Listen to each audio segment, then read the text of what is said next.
Guys, I'm not sure how I got this gig because I did manage never to stand up in front of the class in any of the 3 years that we were in Commerce together. Una Kelly asked me to point out that it's the first time that Dick Duggan has been sitting in the front row. But actually, apparently she's wrong, because Johnny McElroy was talking about an episode where you, from the front row, flicked a match at Peter Clark's jacket. So it's not quite the first time you sat in the front row. An event like this obviously inevitably prompts reflection, and all of us coming along are thinking about what it was like back then.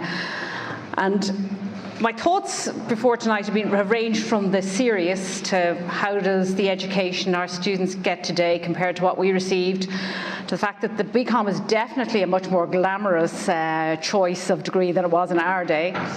And then I was wondering where my copy of the Slag Mag is, of which more anon.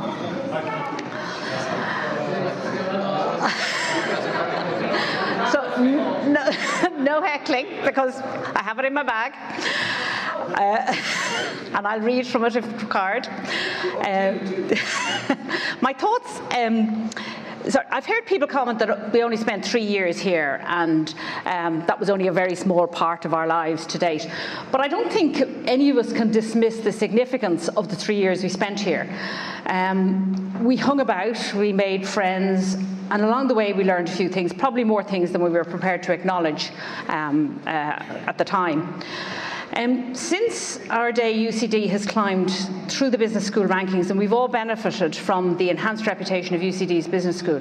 However, the truth is that we were fortunate that when we arrived, they were already on that road. Michael McCormack, through drive, ambition and leadership, had determined that Dublin was going to have one of the best business schools. And so we were very lucky. Most of our lectures were not long returned from the best place for business education at the time, probably still is, in the US. And if you remember, a lot of them had their hallmark US accents, and it just intrigues me that today most people come back from the US without the accent, but they all had it then. And they also brought with them their latest thinking and teaching styles. This was reflected in part in the subjects we studied. We were studying programming and computer systems long before most business students, and I think a number of people in the room here have made careers in that space as well. And who'll ever forget Harry Harrison, Andrew Deegan, Martin Butler. And then we had the varied teaching styles like Tony Hurahan and his Harvard Business Study teaching method. And they were our windows onto the wider world of business education.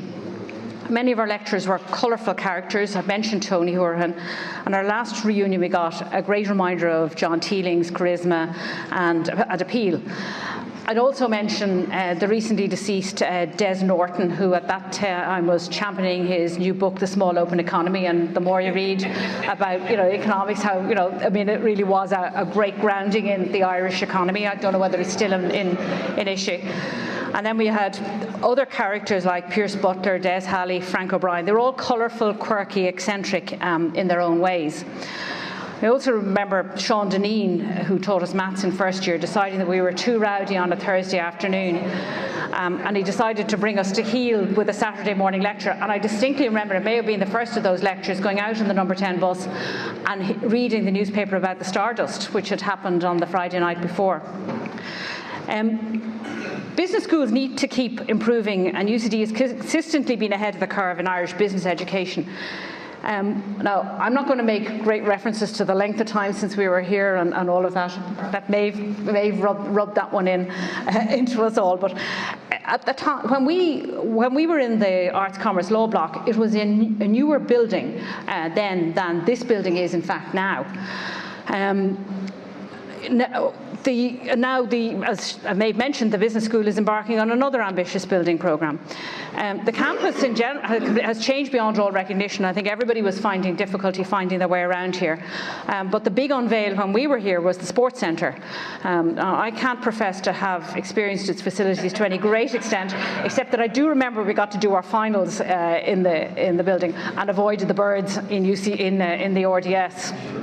So lots of things have changed, so I don't think, based on what my children tell me, the birds are still in the RDS.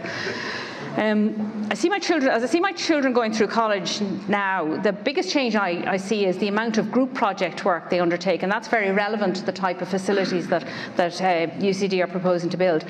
I only recollect one group project in all my time, which was the big business project in final year business administration, which Ian Curley, Paddy O'Mara, Mick Binchy and Eileen Grace and I all did together. I don't think any of the others are here tonight. And the company we studied was W&R Jacobs Limited. There were no PLCs at the time, though it was in fact a PLC, and that then became relevant to a number of other people in our class. I don't quite remember where we queued up to punch our Fortran cards and huddled over bundles, having sorted them, having dried them. But it was always dark and cramped. And as I remember, the building was dark and cramped and brown and so on. All the rooms, and this is so much brighter and livelier. And then it was, I do remember it was beside the smoke-filled trap, but that was a place of mystery to most of us girls, though I'm sure there are plenty of people who could give you good anecdotes from there. The bar was more accessible to us girls, if not much more salubrious. It was also smoke-filled, but the smoke smelled much more exotic, as I recall. Some students seemed to have moved their lab into the back corner, and they had pipes and burners and pieces of foil. I never knew what they were doing. Friday nights were particularly good fun, apart from the Friday night at the beginning of second year. I think it was second year, but maybe it was third year, when the Gardaí decided to pay a visit.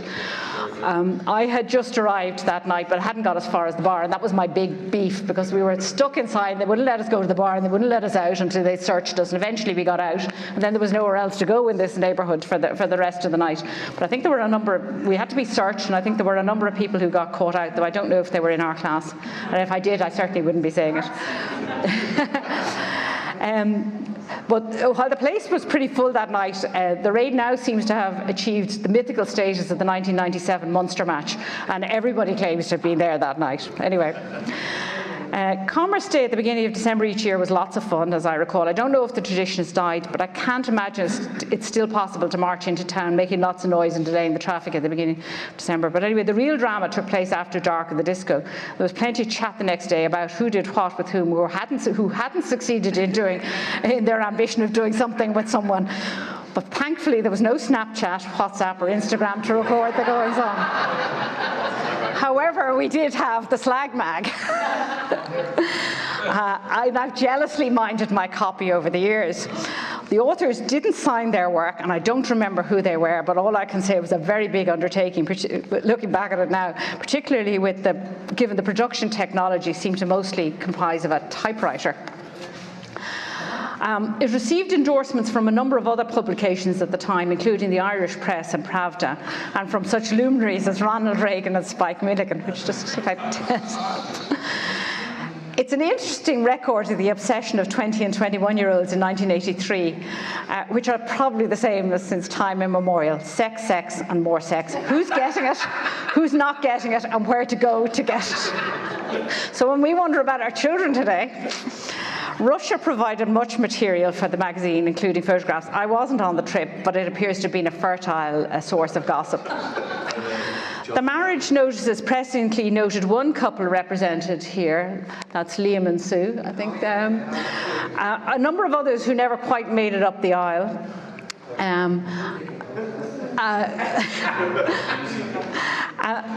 But anyway, for those of you who are dreading that I'm about to produce said magazine from my handbag, I didn't bring it along. I have lots of friends here in the room, and when I mentioned the slag mag to them, the reaction is, don't you dare, and I don't dare. I do value your friendship, you know who you are. Although I will remind you of the famous quote, there's only one thing worse in life than being talked about, which is not being talked about. Finally, to end on a slightly more serious note, there's been much achieved by many of our classmates, which must in part be due to the great grounding they got here. We're all proud of our association with UCD, and in particular the notable achievements of the business school, which is now the #1 choice for prospective business students measured by stratospheric points requirements. I'm sure there are plenty of people here thinking, I wouldn't be here now. I'm also proud that as a class we have acknowledged this by kicking off the first BComm class gift challenge, and that although when we started back in 2012 we were still deep in the throes of recession and everybody was hurting financially, that we still managed to raise a very respectable 52,000, or 10% of the end fund, and it remains the second largest class gift. So thank you to all of you.